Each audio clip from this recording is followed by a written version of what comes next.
नमस्कार, स्वागत है आपका कार्यक्रम खुला आकाश में। जो महिलाओं पर आधारित जो भी उनकी समस्याएं हैं, जो भी उनको जागरूकता होनी चाहिए, उनके लिए हम लोगों ने ये कार्यक्रम को हर चीज़ उसमें डाली गई है। और आज जिस मुद्दे पर मैं बात करने जा रही हूँ वो भी सभी महिलाओं के दिल के बेहद ही करीब है। कार्यक्रम की शुरुआत करते हुए मैं बताना चाहूँगी कि इस कार्यक्रम को हम लोग महात्मा गांधी जी के विचार से, महापुरुषों के विचार को हम लोग लेते हैं और महात्मा गांधी जी ने जो स्त्रियों के लिए विचार दिए हैं, आइए उसको सुनते हैं।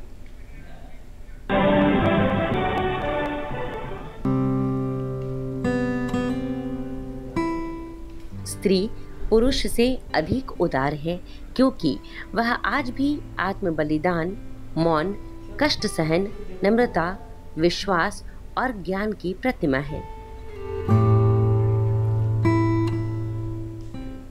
कितनी नपी तुली दिनचर्या होगी उस औरत की जो रोटी बनाने के बाद रोटी कमाने जाती है। इस कार्यक्रम में, खुला आकाश कार्यक्रम में, जो महिलाओं की एक फीलिंग्स, जी हाँ, फीमेल फीलिंग्स को इतनी अच्छी तरीके से बता पाते हैं जो भी हमारे साथ लोग आते हैं कि मतलब मन में अंदर से लगता है कि जी हाँ, ये सिर्फ हमारे लिए ही बात हो रही है। आज अगर किसी भी गैदरिंग में जाओ तो चारों तरफ एक होड़ सी मची होती है आपस में ये पूछने की कि आप क्या करती हैं, आप क्या करती हैं। और एक होम मेकर, जी हाँ, होम मेकर से जब ये पूछा जाता है कि आप क्या करती हैं, तो वो बहुत दबी सी आवाज़ में नज़र झुका के शर्मिंदा होकर बोलती है, मैं कुछ नहीं करती हूँ, मैं एक हाउसवाइफ हूँ। अरे मैं ये गारंटी के साथ कह रही हूँ कि कोई भी घर एक इंडस्ट्री की तरह होता है, वहीं से ही बच्चों को पाल पोस के बड़ा किया जाता है और देश का भविष्य उन पर निर्भर होता है।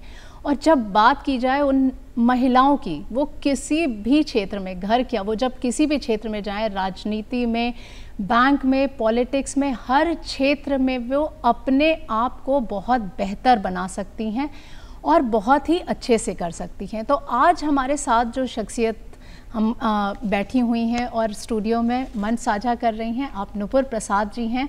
आप एक सोशल वर्कर भी हैं, प्रिंसिपल भी हैं और आपने अपने घर को बहुत अच्छी तरीके से संभालते हुए समाज में एक परिवर्तन लाने के लिए, पॉजिटिव चेंज लाने के लिए अपने आप को पूरी तरीके से लगाया हुआ है। आपका बहुत बहुत स्वागत है नुपुर जी। नमस्कार रितु जी, मुझे बहुत अच्छा लगा इस प्रोग्राम में आके और आपसे बातें भी करके, खासकर महिलाओं के लिए जब बात करनी हो तो बहुत ही ये मेरे लिए बहुत ही अच्छा मुद्दा है जिस पे कि मैं बात कर सकूं। तो अभी सबसे पहले आप, क्योंकि एक सोशल वर्कर भी हैं और आप एक मतलब प्रिंसिपल भी हैं, बहुत सी चीज़ों में आपने अपने आप को लगाया हुआ है समाज के लिए, आप महिला सशक्तिकरण को किस नज़र से देखती हैं? देखिए, महिला सशक्तिकरण का मतलब है कि महिला शिक्षित हो, जागरूक हो, अपने स्वास्थ्य के प्रति भी लापरवाही ना बरते और साथ उनकी भागीदारी आर्थिक रूप से स्वतंत्र हो, तभी वो भागीदारी कर सकेंगी, चाहे वो राजनीतिक हो या सामाजिक हो। मेरे ख्याल से तभी उनमें पूरी तरह से जागरूकता आएगी और वो महिला सशक्तिकरण के रूप में आगे सशक्त होकर आगे आ सकेंगी। तो आपके हिसाब से मतलब जब वो जागरूक होंगी और उनके अंदर ये सशक्तिकरण तभी आ सकता है, लेकिन हर महिलाओं के साथ किसी न किसी प्रकार की चुनौतियां हैं, मतलब वो चाहे घर से भी शायद स्टार्ट हो जाती है। क्या क्या चुनौतियां हैं और उन चुनौतियों से वो कैसे निपटें? सबसे बड़ी चुनौती होती है महिला अपने घर परिवार जहाँ वो रह रही है उस माहौल को छोड़ के बिल्कुल नए परिवेश में वो जाती है।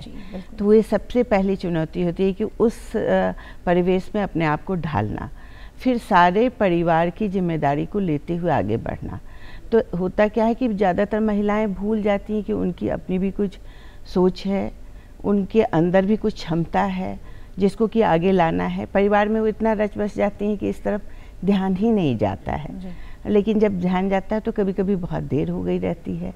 लेकिन ऐसा कुछ नहीं है। अब आज के माहौल में हम जहाँ जागे वहीं सवेरा है जी।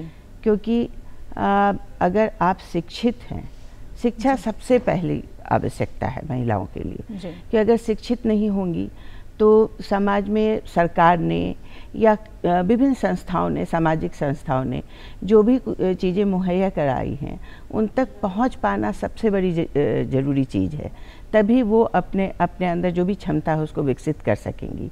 तो इसके लिए शिक्षित होना हम लोग हमेशा बोलते हैं, और हमारे सरकार के द्वारा भी बहुत सी चीज़ें हैं जो महिलाओं को, लड़कियों को आगे बढ़ाने के लिए किया जा रहा है। लड़कियों के लिए शिक्षित होना आपने अभी जैसे बोला बहुत ज़रूरी है, पर किसी गांव की अगर बात करें, या कई लोग होते हैं जो चाह कर भी नहीं कुछ कर पाते हैं, और चूंकि आप सोशल सर्विस में भी हैं, आपने बहुत से बच्चों को देखा हुआ होगा, तो आप उसको कैसे देखती हैं और उनके लिए शिक्षा महत्वपूर्ण है तो वो कैसे आगे बढ़ें?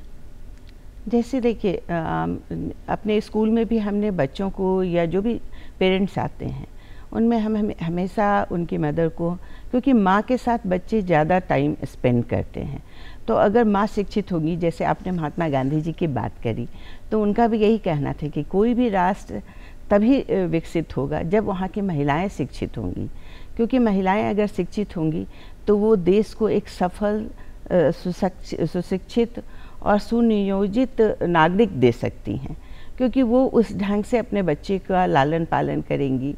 तो ऐसा कोई ज़रूरी नहीं कि कम शिक्षित महिला, उनके पास वो समझ नहीं होती, समझदारी उनके पास भी होती है, और वो भी अपने बच्चों को, क्योंकि मैंने देखा है, क्योंकि कई बच्चों को मैं फ्री में पढ़ाती थी, जो वेंडर्स के बच्चे थे, मजदूर के बच्चे थे, उनको मैं फ्री में पढ़ाती थी, और वो महिलाएं भी बोलती थी कि मैडम आप कुछ पैसा भी लेंगी तो मैं देने को तैयार हूँ, मजदूरी करके ला के दूँगी, लेकिन मेरे बच्चे को आप पढ़ाइए।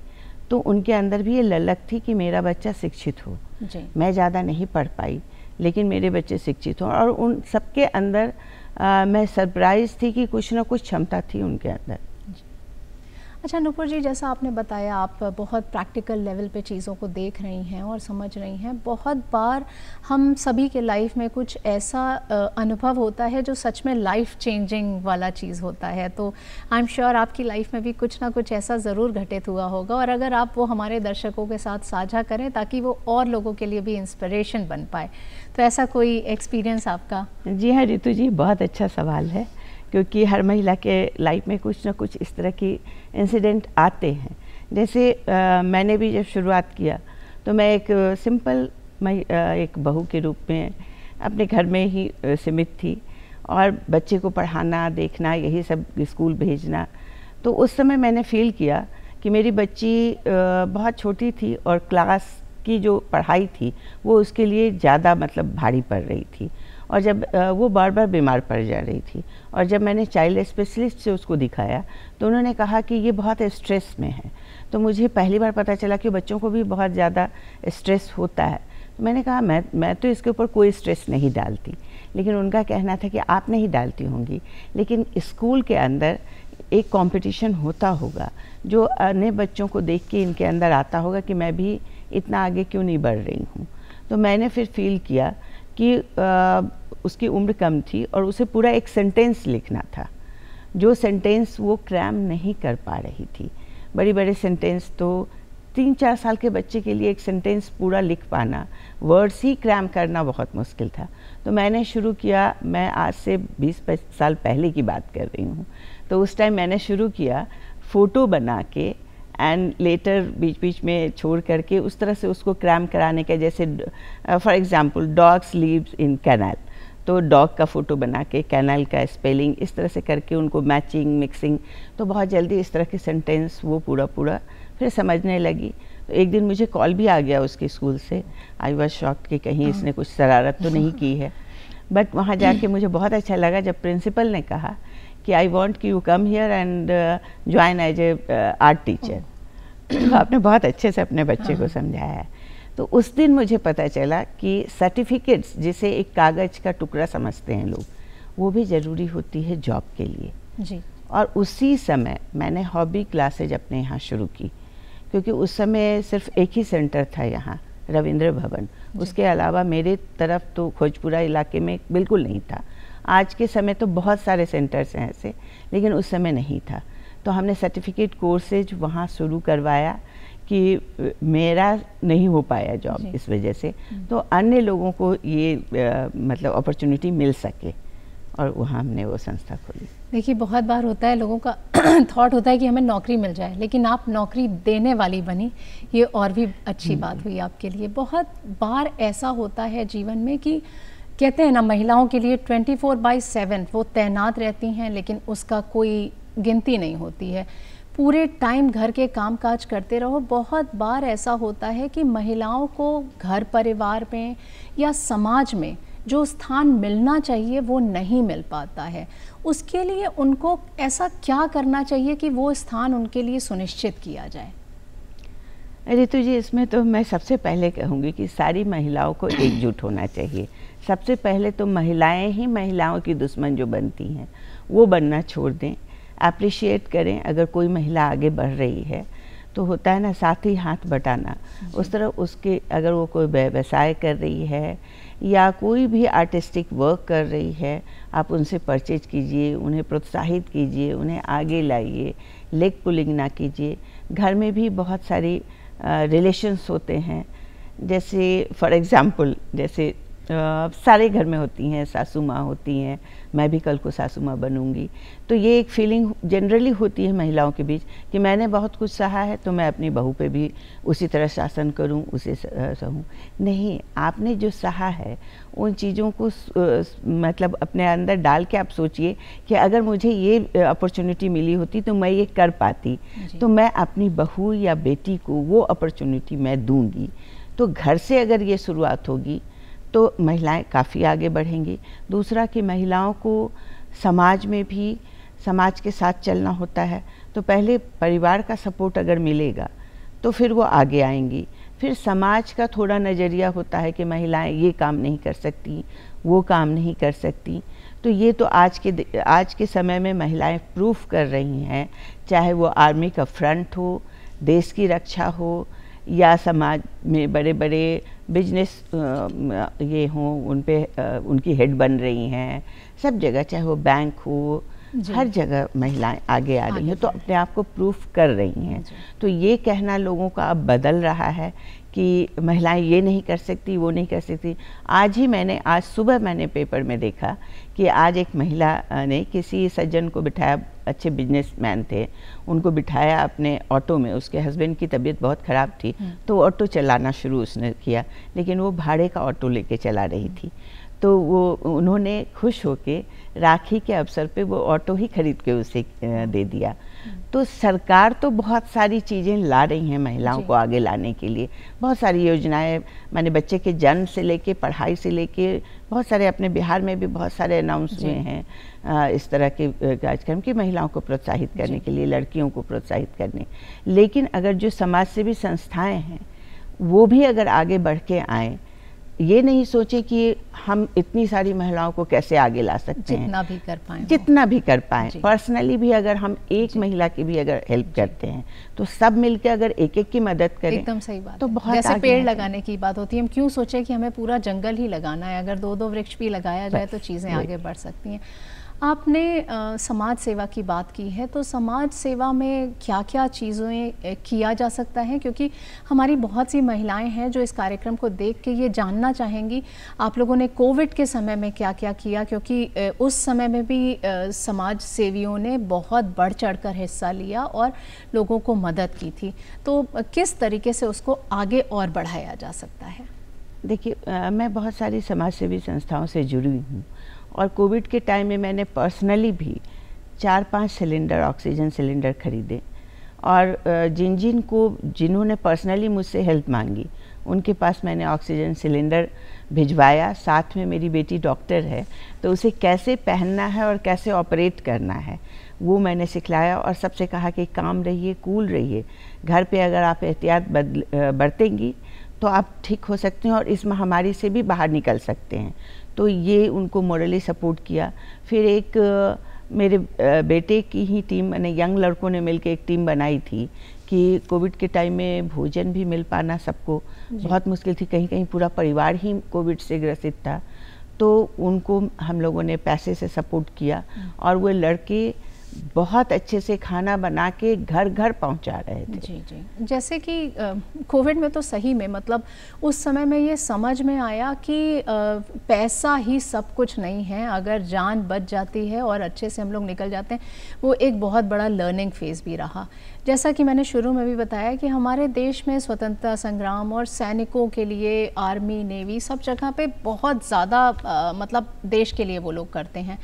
कुछ सैनिक शिविर की अगर हम लोग बात करें तो आप लोगों ने भी अगर कुछ वहाँ पे उन लोगों के लिए किया है तो वो क्या है? हम लोग तो उन लोगों के सामने बहुत नतमस्तक हैं और बहुत छोटे हैं। हम लोग उनके लिए क्या कर सकते हैं, वो तो दिन रात तैनात रहते हैं 24 घंटे हमारी सुरक्षा के लिए। तो सबसे पहले हम लोग उनके लिए एक बहुत आदर और सम्मान रखें।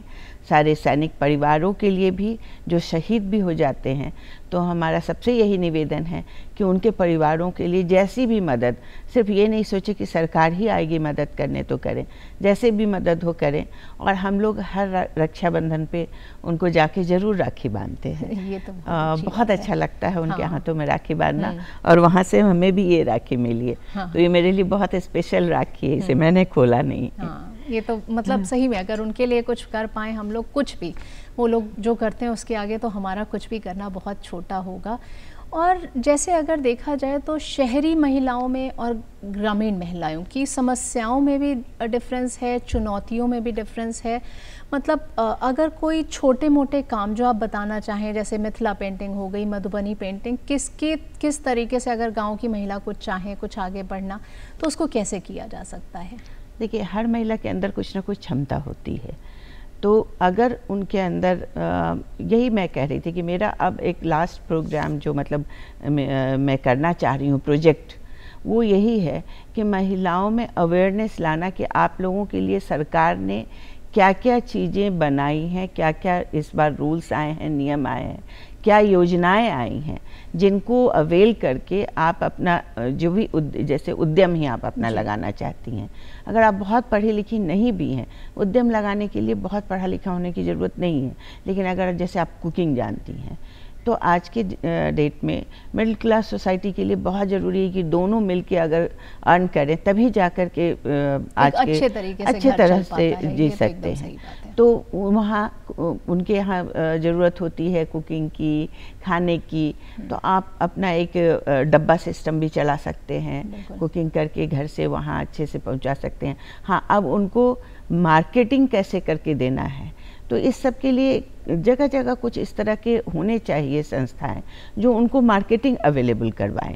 अब छोटी छोटी चीज़ें जैसे क्लीनिंग के बहुत सारे सामान बनते हैं, ये आपको पूजा की सामग्रियां बनती हैं, तो इसके लिए पढ़े लिखे होने की ज़रूरत नहीं है। अचार, पापड़ ये सब है। मतलब पूजा की सामग्री मैंने इसलिए कहा कि जैसे धूप बत्ती बनाना है, अगरबत्ती बनाना है, ये सब छोटी छोटी चीज़ें हैं, लेकिन मैं महिलाओं को जो नहीं भी पढ़ी लिखी हैं उन सबों को डाला जा सकता है और आगे बढ़ाया जा सकता है। मैंने मधुबनी पेंटिंग का भी काम करवाया, कुछ दिनों तक किया था काफ़ी, और काफ़ी महिलाओं को उसमें जोड़ा भी था। जी, आपने जैसे इस तरीके से बताया, एक तो सरकार के द्वारा जो जो स्कीम्स चल रही हैं और युवा पीढ़ी को जो किस तरीके से वो फिट रहते हुए भी अपने आप को आगे बढ़ा पाएँ, क्या योग, एक्सरसाइज और मतलब उनके लिए क्या चीज़ें ज़रूरी हैं, वो आप हमारे दर्शकों को ज़रूर बताएं। युवा पीढ़ी को सबसे पहले कि ये ऑफिस टेबल वर्क बहुत ज़्यादा हो गया है और स्ट्रेस बहुत रह रहा है, तो सबसे पहले उनको स्ट्रेस मैनेजमेंट सिखाना बहुत ज़रूरी है, क्योंकि स्ट्रेस में आके आए दिन सुसाइडल उनमें टेंडेंसी आना, या फिर क्योंकि स्ट्रेस के अंदर आके उन लोग सोचते हैं कि गिव अप ही कर दो तो फिर सबसे आराम हो जाएगा, सब चीज़ों से मुंह मोड़ लेना। तो ये स्ट्रेस से कैसे उनको, चाहे पढ़ाई में हो तो उनको कि नौकरी कैसे पाना है, ये स्ट्रेस उनके ऊपर बहुत आ जाता है। तो ये सुसाइडल टेंडेंसी जो हमारे युवाओं के बीच है, उसके लिए उनका एक स्ट्रेस मैनेजमेंट एक सेशन करवाते रहना, स्कूल्स को, कॉलेजेज को, सामाजिक संस्थाओं को, ये सब करना बहुत ज़रूरी है। और साथ में फिटनेस के लिए जो भी 10 मिनट का टाइम, मैं सारे युवाओं से यही कहती हूँ कि आप तैयार होते हैं, ब्रश करते हैं, नहाते हैं, जैसे सब कुछ करते हैं, वैसे ही अपने बॉडी को 10 मिनट का भी टाइम दीजिए। कोई एक्सरसाइज अगर कुछ नहीं कर सकते तो वॉक करिए, आपको सुबह में नहीं टाइम मिलता है, इवनिंग में कर लीजिए, लेकिन ये सब ज़रूरी है। और खाना, बाहर की चीज़ें, बाज़ार की चीज़ें, ये सब थोड़ा कम खाएं। ओके, आप हमारे दर्शकों को एक प्यारा सा संदेश वो बताएं कि उनको अपने जीवन में क्या चीज़ें लाना चाहिए, कैसे क्या, वो एक प्यारा सा संदेश ज़रूर दें। मैं सभी महिलाओं को एक संदेश ज़रूर देना चाहूँगी कि आप सब जागो, अपने अंदर की क्षमता को देखो कि आपके अंदर क्या योग्यता है, और आपके अगल बगल क्या कोई ऐसी महिला है जिसको की ज़रूरत है आपकी।